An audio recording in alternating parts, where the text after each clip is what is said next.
Hey everyone, my name is Grimace. You're watching The Bespoke Woodsman. This channel is all about hiking, backpacking gear. If those kinds of things interest you, click subscribe. Click the notification bell. Would love to have you along. So I think first things first, Happy New Year from Bespoke Woodsman.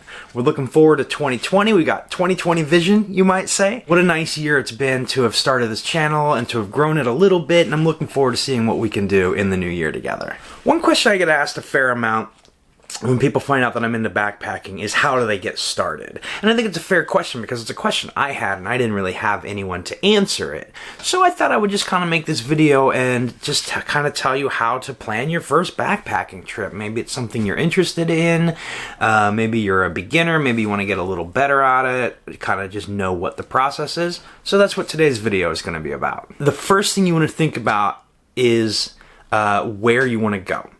And I would say the things that you want to consider is you want to make it achievable. Because what I did when I first started was I planned all these huge bucket list trips, you know, that people spend years prepping for, training for. So I would say maybe look at a local forest, maybe a state park, something like that. You want to make sure it's somewhere where camping is allowed, preferably dispersed camping. But anything with backcountry sites is okay too. Just make sure that you can actually backpack, that it's not all car camping sites. I wouldn't advise getting on a plane for your first backpacking trip, but a 3 to 5 hour drive kind of makes it seem far away enough where it's special and you can't just turn around and come home. But then also it's not like so far away that logistics become a real problem. I like to check books. I like to check online. Let's say you're in, I don't know, Clinton, Iowa, right? You can Google just Iowa backpacking GPX. I like GPX because that's the file that GPS readers use. So it's a mapping file. So any link that takes you to is going to have some maps, which I find incredibly useful. Especially for your first couple, I think using a pre-planned route is super useful. I would plan on 2 nights in the backcountry, not just one. And the reason for that is I feel like 2 nights is kind of the perfect time to like get away. I think an overnight is nice, but by the time you get there and you get going and it just all feels so hurried that it's hard to tell if you even enjoyed your experience. So I would say plan on 2 nights, a long weekend, something like that. 3 to 5 hours away in a state park or a national forest, something like that.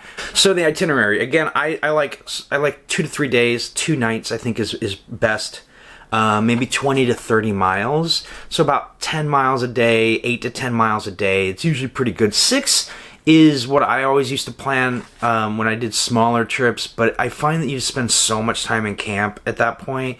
I think 8 to 10 is ambitious enough to kind of give you a feel for the hobby, for the activity, and then you go from there and see if you enjoyed it. You can lengthen your days later on subsequent trips, but I think 8 to 10 is good. It'll tucker you out. It'll get you to camp a little tired. And you do that 2 or 3 times, and you're going to know whether you like it or not. Another thing to consider is elevation gain. You don't want to be doing too steep of trails. Even if you're in great shape, I would say for your first backpacking trip, you're going to want to look at like 1,000 feet per 10 miles, something like that, elevation gain. I wouldn't be doing huge mountains on my first trip. I would also encourage you to stay away from too much sun exposure if you can. Go to a wooded area, somewhere where there's some tree cover, probably plenty of water. Also, you don't want to be like hiking in the desert for your first backpacking trip.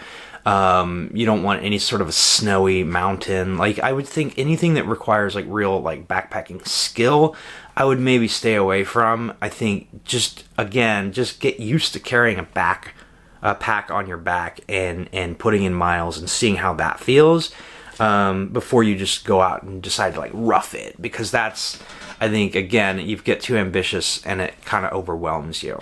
I would also say like you want to go in late spring, early summer, somewhere in there, just because that's when the temperatures tend to be the most moderate. Again, it just sort of eliminates the need to have as many skills as you might in a snowpack or something like that for winter camping where you have to carry heavier gear. I would just encourage you to just go when it's more moderate outside, more temperate outside. And then there's the kind of the worst part of every hobby, right, is budgeting. So you want to come up with a budget for your trip. How much can you reasonably expect to spend? Because on your first trip, you're going to have to buy some gear probably. You're going to have to eat. You're going to have to, pay for gas to and from the trailhead. So come up with how much you think is reasonable for you to spend. And if it's, low, that's okay. Then the questions you want to ask are, do I need new gear? I would encourage you not to buy too much new gear. I know sometimes that's easier said than done, but usually you can beg, borrow, or steal it from somewhere. If you have an REI near you, if you pay $20 one time, you can be a member, and they actually rent tents to their members. They rent quite a bit of equipment, but I think tent is kind of like the big, who has a backpacking tent unless you backpack? So instead of carrying around like a 10-pound tent or a 7-pound tent, rent an REI, half dome or whatever they sell, quarter dome, or whatever they rent out. And I think that will help a lot. And it's pretty reasonable prices too.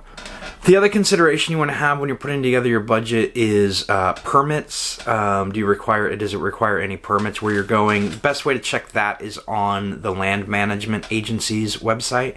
So let's say that you're going to, to Angeles National Forest. Check out their website and see what kind of permits they require. You can call them too. It's actually usually a little easier because sometimes the websites are not super easy to navigate.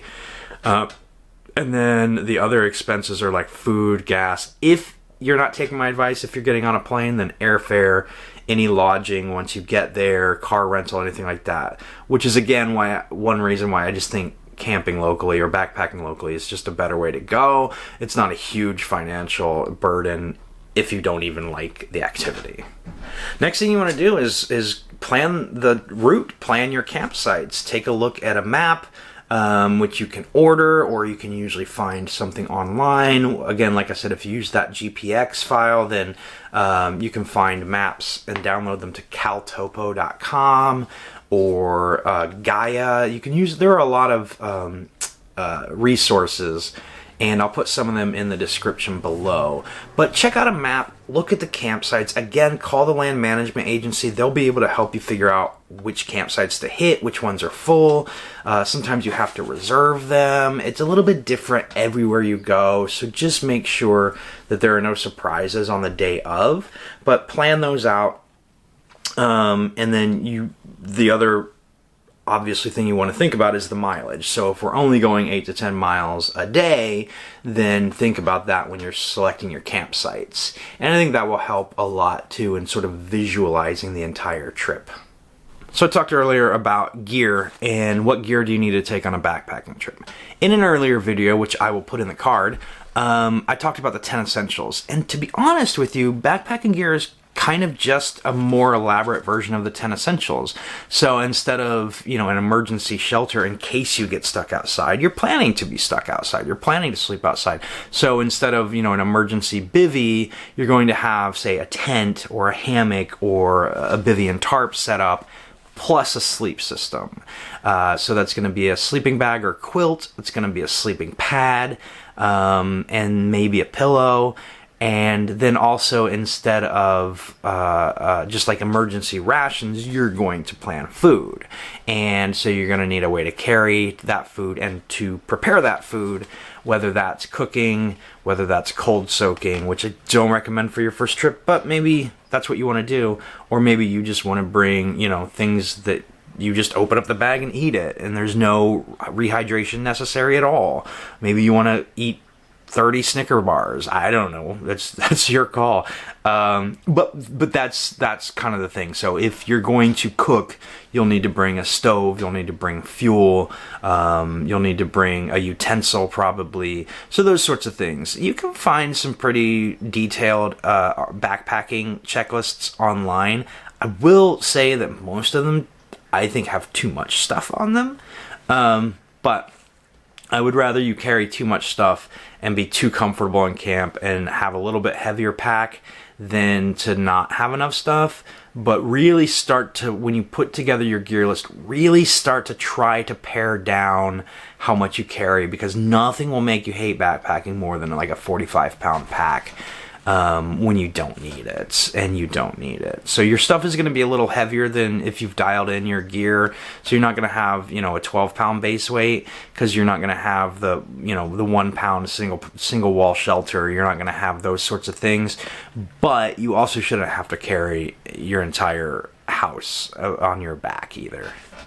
I mentioned earlier that REI rents equipment. That's absolutely true, not just tents, but other gear also. I couldn't tell you what because I don't use it, but I'm sure they rent packs.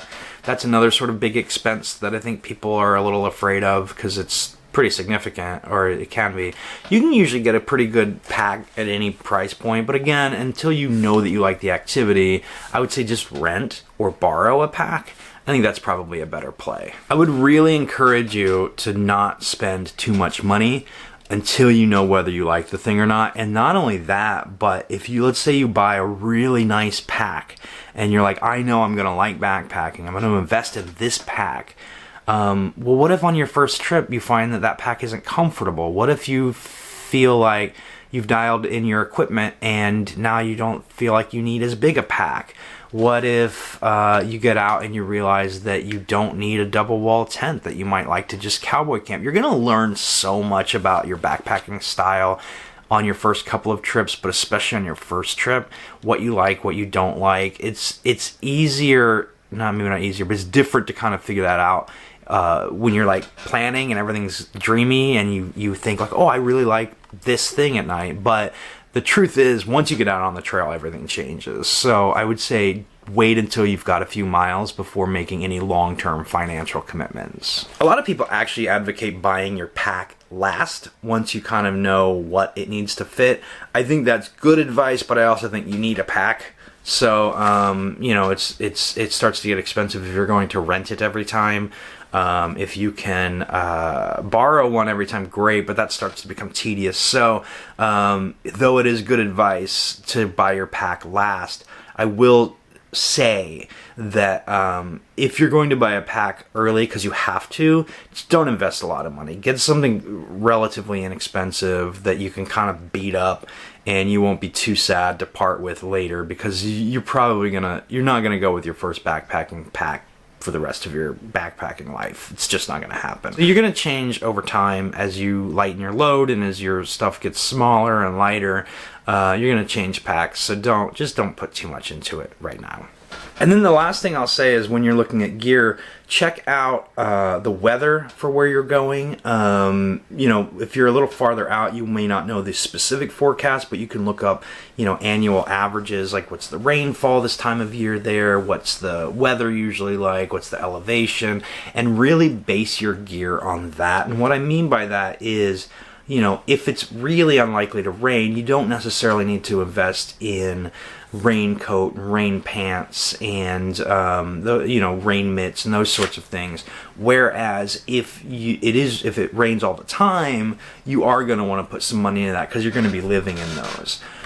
That's it. I think those are the big considerations for planning your first trip, is just knowing where you're going, how much you can spend, what you need, and then basing everything off of those. And then just, you know, I think the other thing is, like, don't stress, right? This is supposed to be fun. You're going out into the woods. You're going to go have a good time. You're going to have a great experience. Just don't overthink it. You know, don't feel like it has to be perfect or it's a failure, because the truth is it's never going to be perfect. I know people who have logged tens of thousands, hundreds of thousands of miles on the trail, and, you know, there's no such thing as a perfect hike. Just go out trying to have a good time, challenge yourself physically, mentally, and, you know, I think you'll have a great time. Anyway, again, my name is Grimace. This is the Bespoke Woodsman. A bit of advice on your first backpacking trip. If you liked it, please click thumbs up. If you didn't like it, please click thumbs down. I would love to hear in the comments if you have any suggestions, any advice for anyone planning their first backpacking trip. Or if you are planning your first backpacking trip, you know, any questions below would be great. Or any advice, anything in the comments would be super useful, you know, to kind of just help each other out. Either way, Let's do this again sometime.